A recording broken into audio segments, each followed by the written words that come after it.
The story point کے معزز دوستو السلام علیکم۔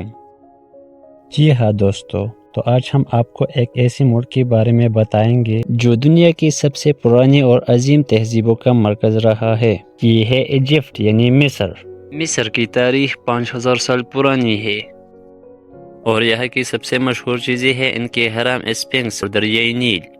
یہ ملک نہ صرف دنیا کی سب سے پرانی تہذیبوں میں سے ایک ہے بلکہ اس نے دنیا کو سائنس، فن اور ادب میں بھی کافی کچھ دیا ہے۔ جی ہاں دوستو، تو اگر آپ مصر کی تاریخ کی بات کریں تو سب سے پہلی چیز جو آپ کے ذہن میں آتی ہے وہ ہے اہرام۔ گیزا کا اہرامی کمپلیکس جو دنیا کی 7 عجوبوں میں سے ایک ہے۔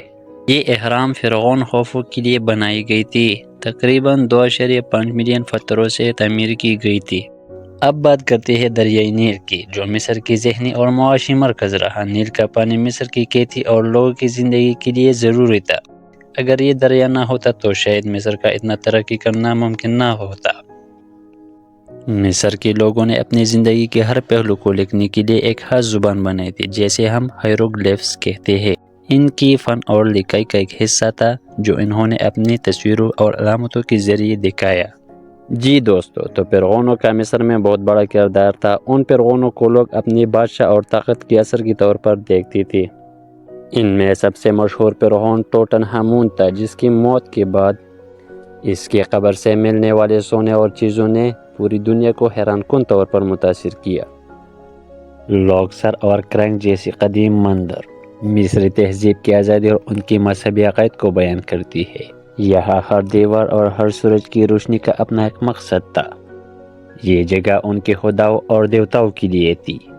یہاں کے لوگ اپنے روزمرہ زندگی میں بھی پرانے اور نئے طریقوں کو ملا کر چلتی ہے۔ مصری کھانا، رنگین بازار اور روایتی تہوار آج بھی اس ملک کی پہچان ہے۔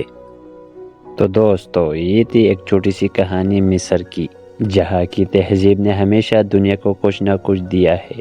آج بھی مصر اپنی پرانی وراثت کو اپناتے ہوئے نئی دور کی طرف بڑھ رہا ہے۔ جی دوستو، تو اگر آپ کو مصر کی کہانی پسند آئی ہو تو ویڈیو کو لائک، شیئر اور ایسی مزید اچھی ویڈیوز کے لیے ہمارے چینل کو سبسکرائب کریں۔ شکریہ۔